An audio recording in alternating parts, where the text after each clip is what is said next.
I'm going to say good afternoon, or is it good evening? I can't tell. It's afternoon here. Okay.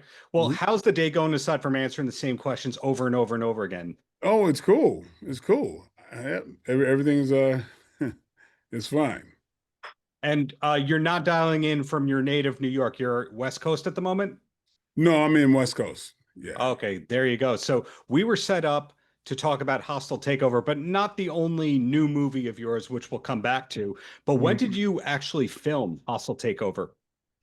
Boy, I filmed Hostile Takeover. I feel like it's just about a year ago. That's pretty quick for films. Yeah, yeah. It's just about a year ago. And some of the people have said, hey, it's John Wick meets Crank. Are you okay with that description? Hey, I don't mind. I don't mind that at all. But yeah, I think it's got a little bit more comedy in it than those. Yes, yes. So that's been one of the things I love about your career, Mm. where you're a killer in some films, you're hilarious in the other things. The first time I saw you was the Tyson biopic, then stayed with you through Black Dynamite, etc. But where you are these days, sometimes you're writing the film, sometimes producing, starring, all the above, etc. Was that the whole vision from the beginning? Well, yeah, actually, because I mean, from the very beginning, even before I ventured into acting, I was doing my own short films as a kid, Hmm. and so it was weird because I didn't I did it because of the joy of it. I just nobody told me to do this.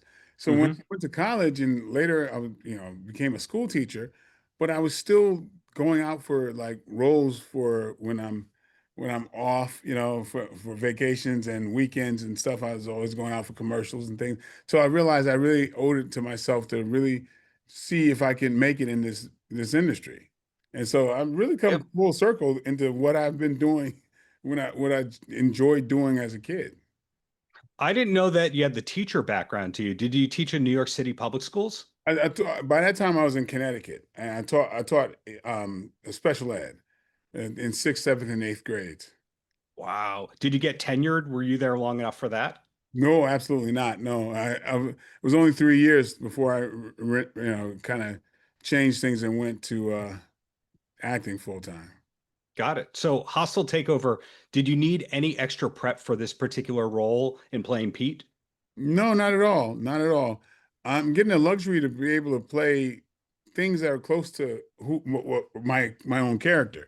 And so with Pete, I felt very comfortable in that scenario.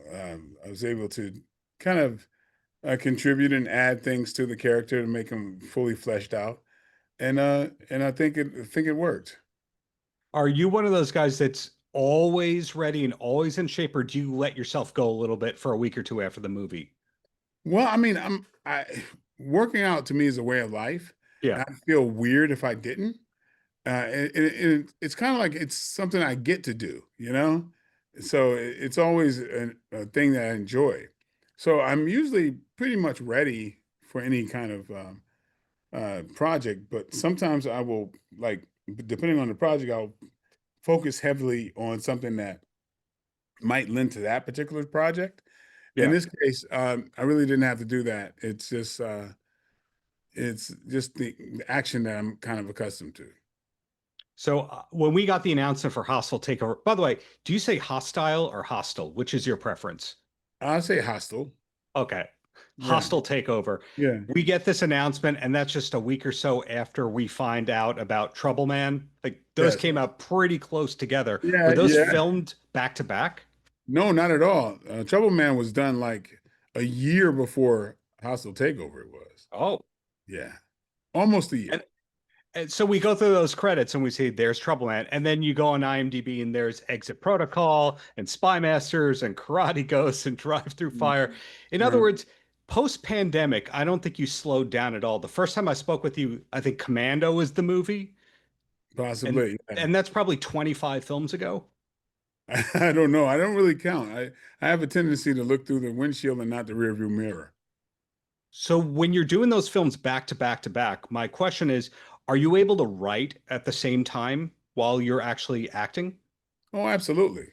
Even while I'm acting, there's things that you like. Even the best writers are not necessarily aware of what the circumstances will be once you come to shoot the movie.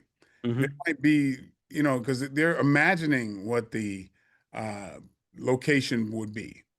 And when you are really in the location, it might present circumstances that may make you alter the dialogue or the scene. So you got to be very flexible and kind of I don't know, liquid. I would say, and so yeah, and all that also goes for what kind of chemistry you'll have with other actors, Hmm. because if you have this foregone conclusion in your head, you might be shut down to what another actor is going to be giving to you that you can take Hmm. advantage of and make those moments live. And so yeah, that's luckily with Hostile Takeover, there were great actors that presented things that you know juxtaposed to my character, we made work in that unique moment. So that was a joy. That's kind of the opposite writing answer of, say, a South Park, where they go, okay, we're going to get the whole team to go out to Hawaii for 3 weeks, and then we'll write the season. In other words, they write on vacation. I'd imagine that's what the Sandler people do. So you're not writing on vacation. No, no, because like where you have a cartoon, you might know what's funny, by in those visuals. You can't tell the end result and things like this. But it's just being real in those moments and being real to the character. Uh, that's the thing that's going to dictate. Sure. So yeah, so based off of like in turn, like how I'm performing, that has an effect on the others that are performing with me. Well, bring it back to cartoons. Black Dynamite obviously is an old project that's come back a few times, and I see you're still doing the film circuit or occasional appearances where you present it. Do you think that more might happen with the character in the future? Yeah, I hope so. I wrote a sequel that Oh. everyone who's read it say it's better than the original. So, we just have to have our things aligned with myself and uh, the producers. Hmm. So, that's really what it's about. Making that decision for the right time to do that. We were kind of in pre-production a couple years ago, and I hope that we can pick up from where we left off.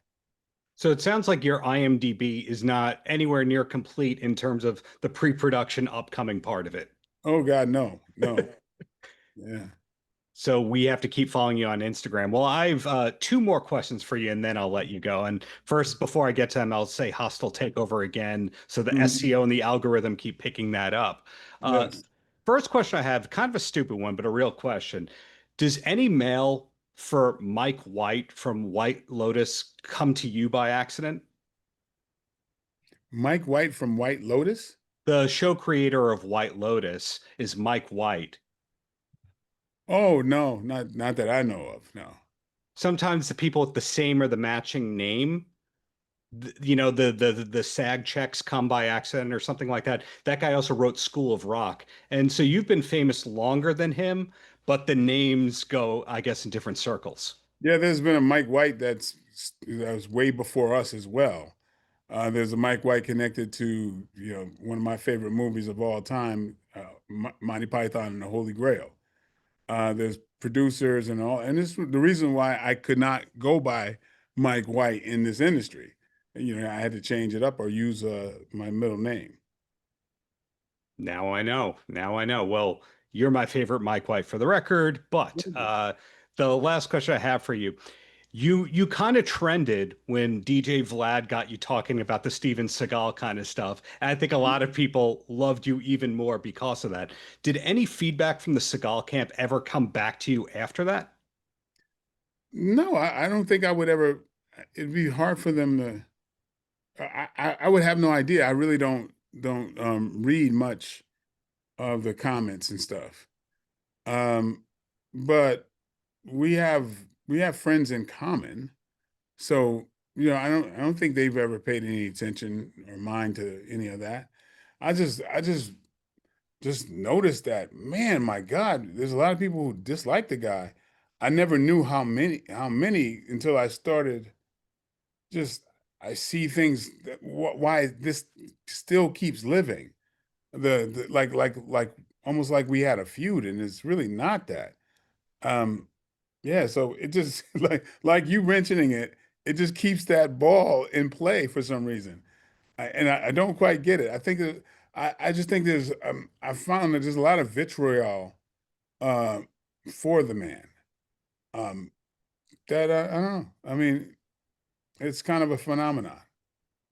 Well, DJ Vlad did it. I didn't do that. You can't blame Darren for that one. But the key Yeah. is, I'm really looking forward to all those future projects, whether you're writing, producing, acting, being funny, killing Mm. people, whatever it is, Michael. Thank you for the many years of great art.